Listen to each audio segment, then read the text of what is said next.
So with all the sticks and brush picked up, I've got a real nice section of the trail put in yesterday.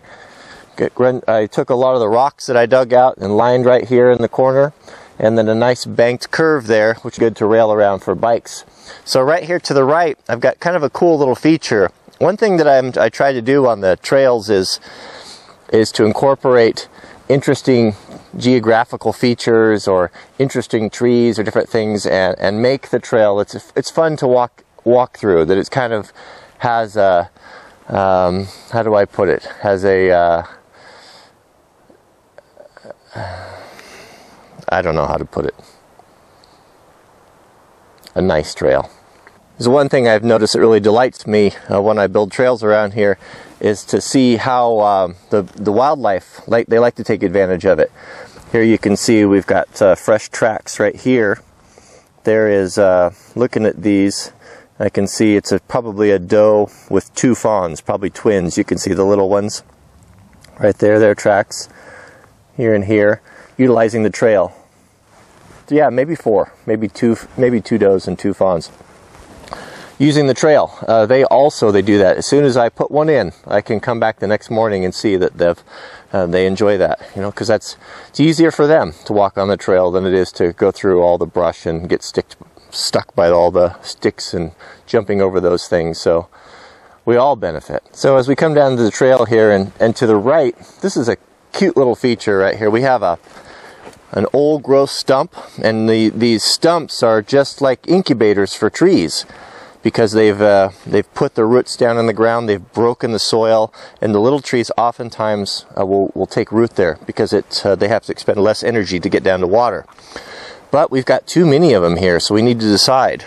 So we want a diversity of species. We want the best, to leave the best ones here. There's two trees here. I can see this is a white fir right here, and you can tell a white fir because it has a real glossy look to its needles, kind of a heavier needle, and on the bottom you can see they have a white stripe on them. That's a white fir. Here we have a Douglas fir. A Douglas fir is doesn't have that waxy sheen on the needles. The needles are softer and they're more delicate, more petite, and when you flip them over, they don't have that greenness, that white stripe on it. And this is a nice tree. So we've got a Doug fir, and we've got a white fir there, a Doug and a white, a Doug and a white. So we can look at these and see which ones do we want to leave. When we have one like this here, you see how it's grown up and it's curled over. That's not going to, it will make an interesting tree. It might have a nice curve in it, but it's not going to grow very straight, where this one here is okay. But you can see here already it's got three tops in it. We call this a mother. So you can see it's got three tops. So that's not an ideal tree. Of course, this one isn't here, it's dead. Same way here, this Doug fir has got a bent trunk in it. But that's interesting. It's not always about money. It's not always about having perfect trees that you can commercially harvest. This, as it grows up around the trail, is going to grow and curve up. This is going to be a really interesting tree and in a nice place. So this is the one I want to leave. We've got some Oregon grape here, and so I think what we'll take out is we'll leave this Doug fir. We'll leave 4, and we'll take out that crooked one, and of course a dead one. And the way I look at this is, I don't get in a hurry to take out too many trees, because when they're little like this, let them grow. And you never know, maybe when winter comes, they might not make it. They might snow break or get trampled or many different things. So I'll let them grow until they're double the size, and if I decide they're too crowded, then that's when I'll take them out. But there's no hurry to do it. I'm kind of the mindset of let's wait and see on this.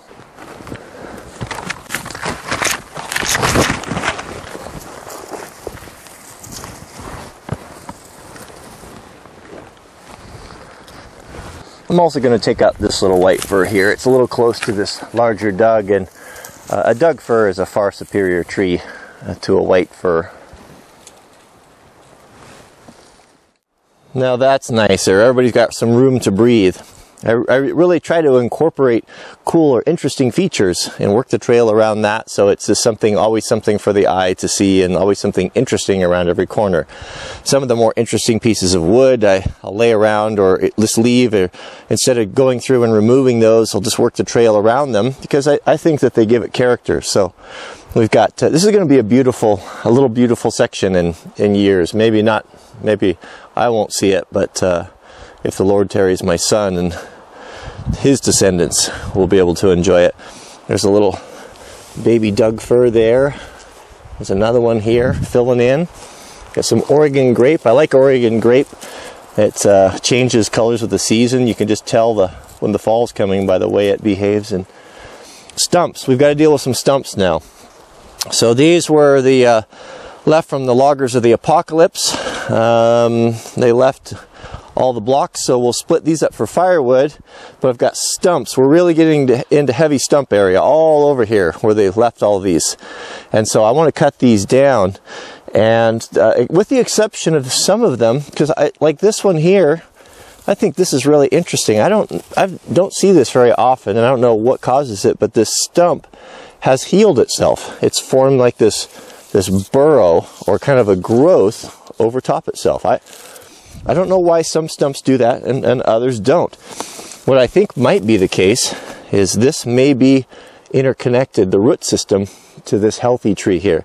And I wonder if that isn't a defense mechanism, that this tree, considering that this is part of itself, has healed itself, because we look over here and it's done the same thing. It's really interesting where these other stumps around here have not. You know, there's like there, and this stump here, you know, nothing like that. So that's fascinating. I'll bet that's what it is. So I'll leave these. I think they're kind of cool. It's kind of like a mushroom top, or it's just an interesting feature. But let's get the saw out and cut down and trim and dress all these stumps, and then we'll continue we're going to go through the thick stuff there and start building some trail and tie in, and then we'll have something. Before I forget, I want to mention I've chosen the winners for the Rogue Tool $25 gift certificates. It was hard to choose. There were so many great submissions that we finally just had to pick two. One stood out above the rest, and a lot of you agreed and said, yeah, we want Luke the Drifter 2100 to receive a gift certificate. So Luke the Drifter, you get the first gift certificate. And in addition to that, my subscriber by the name of Giblet stepped up and said, I want to match one of those gift certificates. So I'll throw in an extra $25 so someone can get a tool without having to shell out any money of their own. So thank you for that, Gilbert. That was very kind of you. So I'll put you in touch with Luke the Drifter, and Luke, you can get pretty much choose any tool you like for that amount.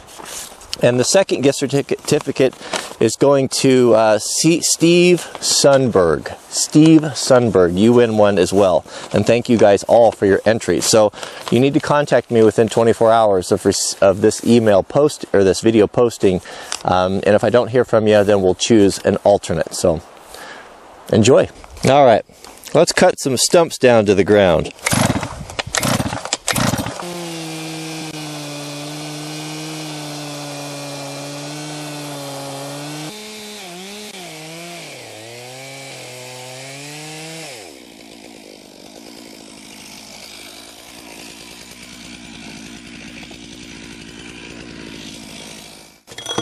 Now with that cut flat, we want to bevel that down. Do the mushroom method, as I call it. So I'll scrape some of this dirt away so I don't get into rocks with my saw. And these look really nice when you do this. You know, I've got places that I've cleared in the forest, it's been going 2 years ago. And after 2 years, what I've noticed is that even though we went in and took out hundreds of little trees and cut out and dug out stumps and all types of things, it looked kind of scabby when we first got done with it. After 2 years, everything starts to come back, and it just looks like you've never been there, especially when you cut these stumps down. So let's trim that down and See if we can't clean that up a bit.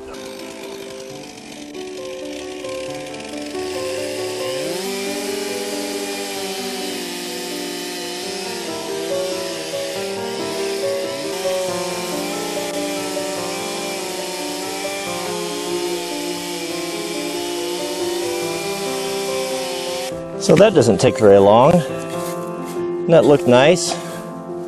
Got this little fur, little Doug fir right there. This little baby here is going to really thrive, being next door, right next to this old stump, and use all that energy, all that broken ground, and so it's going to do real good. I'll keep an eye on him and watch. It'll be fun to watch how good he does. So let's take all this mulch and just bring it back around that stump like this. Just cover it up and look how nice that looks. You know, I mean, look what a difference between this and this, or this, or this.